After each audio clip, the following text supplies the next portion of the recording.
안녕하세요. 햇살입니다. 여러분 계신 곳이 늘 평안하고 안전합니다. 오늘 여러분들과 함께 볼 책은 운입니다. 운명학의 대가이고 더 해빙으로 더 많이 알려져 있는 이서훈님의 책 운입니다. 운을 어떻게 준비해야 미래가 오늘이 될 수 있는지 시대의 상위 1%의 멘토가 밝히는 운의 기술을 여러분들과 함께 공유합니다. 재운이 강한 부자들의 세 가지의 특징. 작년에는 사주를 볼 때마다 모두 대박이 터진다고 했어요. 한 군데서는 준재벌의 부자가 될 재운을 타고났다고 했거든요. 물론 대박이라 하기는 그렇지만 예년보다 몇 배를 더 벌기는 했습니다. 그런데 재벌급 재운을 타고났다는데 그런 기회가 오기는 할까요? 고객 가운데 수백억 원대 자산가들에게서 자주 듣는 이야기입니다. 그들은 스스로 부자가 될 운을 타고났다고 믿는 사람들입니다. 그래서 자신이 타고난 재운을 어떻게 활용할 것인가에 집중하죠. 돈을 벌 수 있는 방법을 찾아내는데 몰두합니다. 운명학의 재운에 대한 일반적인 오해로는 바로 재운이 있다 없다라는 기준으로 판단하기 때문에 생기는 것입니다. 결론부터 말하자면 재운은 모든 사람에게 있다라는 게 맞습니다. 각자 타고난 그릇의 크기에 차이가 있고 재질과 모양이 달라 재운이 약한 사람과 강한 사람으로 나뉠 뿐입니다. 이른바 거지 사주를 타고났다고 하더라도 주위 사람의 명의, 타이밍, 재테크 방법 등을 제대로 활용한다면 현실에서 충분한 부를 누리며 살아갈 수 있습니다. 2000년대 서강대 경제학과 남성희 교수는 재운이 부자를 만드는가라는 제목의 논문을 발표했습니다.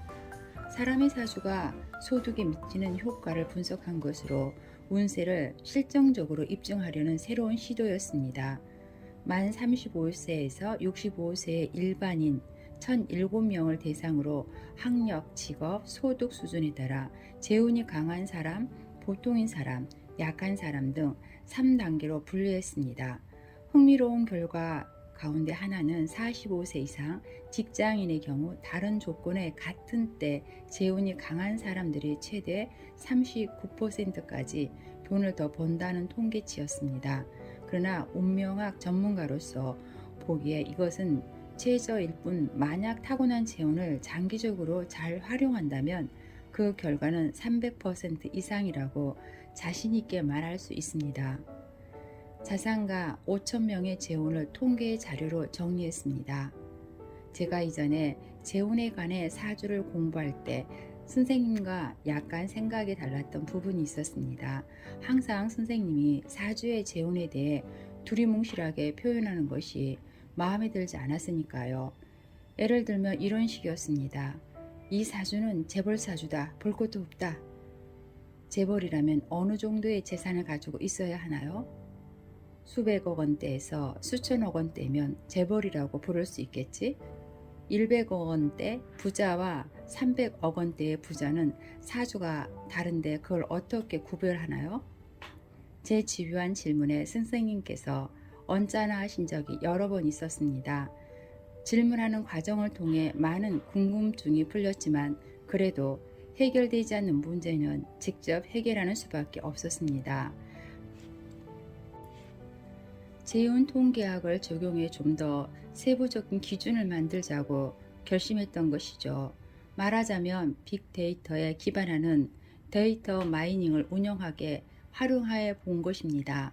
우선 사주가 분명한 국내의 재벌 및 준재벌 성공한 전문가, 부동산 투자자, 주식 투자자 등 재운에 대해 사주와 관상 등 여러 운명학 방법론을 동원해 통계 자료를 만들기 시작했습니다. 국내의 자산가들의 개인 자산을 기준으로 각자 재운의 성격과 전개 과정 및 특징 등을 분류한 척도도 만들었습니다. 우선 부자들을 자수성가한 사람과 재산 상속을 받은 사람으로 나누었습니다. 그리고 본인이 직접 보유한 자산 가운데 주식 비중이 높은 사람, 현금 비중이 높은 사람, 부동산 비중이 높은 사람 등등으로 분류한 다음 가능하면 각각의 비율도 구체적으로 기록해 두었습니다. 여기에 각각의 동업자원, 배우자원, 부하 직원의 운 등 인복과 재운의 상관관계에 대해 표시했습니다. 마지막으로 비슷한 사주를 가졌는데 자산가가 아닌 사람과의 비교가 이루어졌습니다. 자산가 5,000명 정도의 재운에 대한 통계 자료를 만드는데 꼬박 10년의 세월이 걸렸습니다. 시간이 지나고 운이 바뀜에 따라 그들의 재산이 어떻게 변화하는지에 대한 시계열적 분석이 필요했기 때문입니다. 제가 만든 통계 자료를 보면 수십억 원대 자산가도 10억 원대 30억, 50억 원, 80억 원, 100억대 부자들의 재운, 즉 그릇 외 크기가 서로 달랐습니다. 그리고 수백억 원대에서 100억 원대, 200억 원대, 400억 원대, 700억 원대, 1000억대 원의 부자들이 서로 다른 재운의 특징을 보여주었습니다. 1000억대 원 이상 1조 원까지는 3단계로 분류되었습니다. 많은 인내심이 요구되는 직업이었지만 이를 통해 재운에 대한 과학적 분석과 함께 운명학적 통찰력을 키울 수 있었습니다. 그리고 중상층 및 서민층의 데이터와 비교함으로써 자산가들이 부를 축적하는 데 활용하는 재운의 특성을 추출해 과학적인 재운 활용 모델을 만들었습니다. 제가 대학교에 진학하면서 경영학을 전공으로 선택한 이유 가운데 하나가 재운에 대한 상세하고도 완벽한 판단을 하기 위함이었습니다.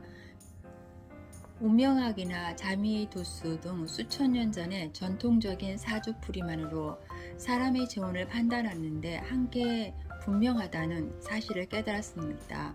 같은 재운을 가진 사람들이 현실에서는 다른 운명을 살아가는 사례도 숱하게 경험했습니다. 운명학이 정립되었던 고대 사회와 달리 현대 사회에서는 재운 가운데 자본 등 금융의 역할이 비교할 수 없을 정도로 커졌고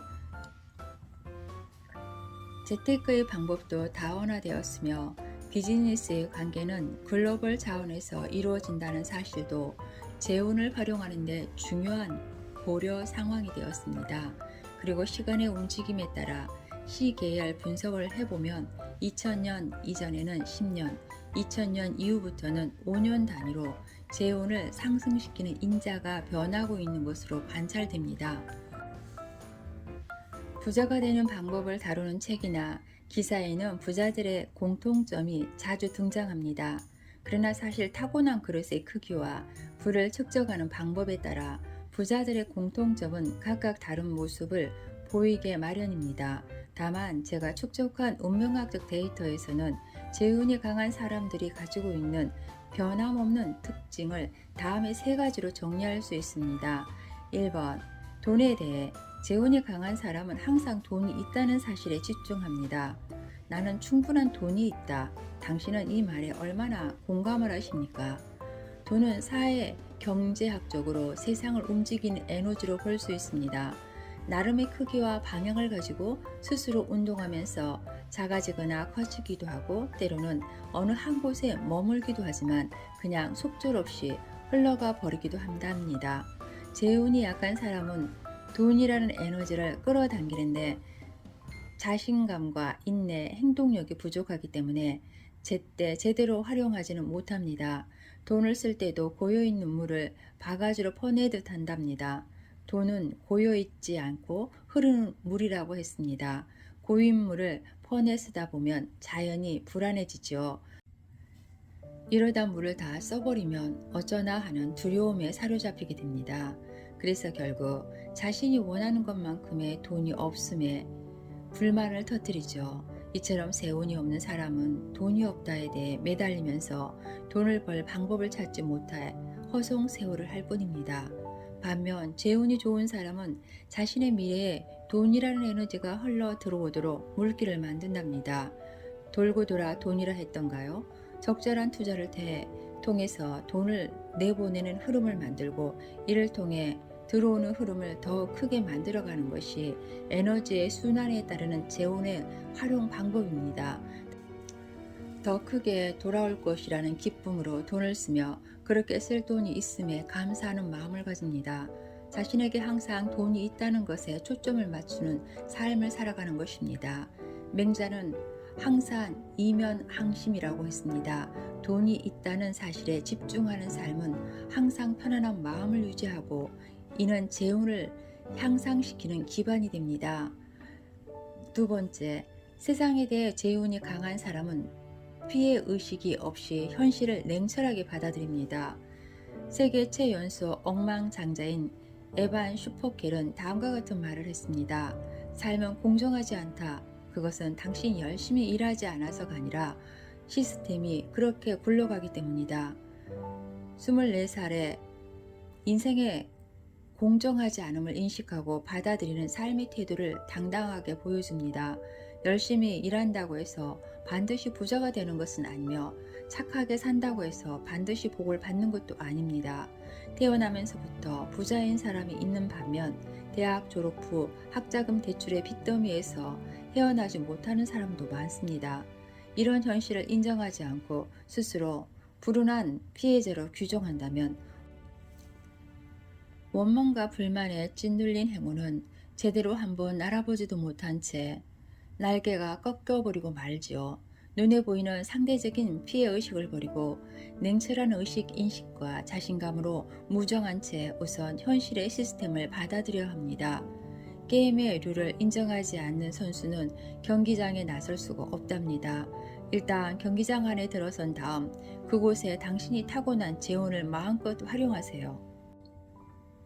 세 번째, 인간에 대해 재운이 강한 사람은 사람을 가려 사깁니다. 돈을 벌고 모으고 지키는 과정에서 부자들은 다양한 사람들을 만납니다.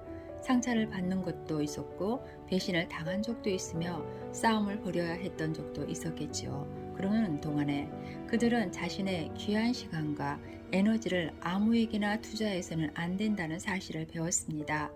자수성가로서 준 재벌의 위치에 오른 고객이 선생님, 믿을 사람은 따로 있습니다. 세상살이의 어목함을 대변해 주었습니다.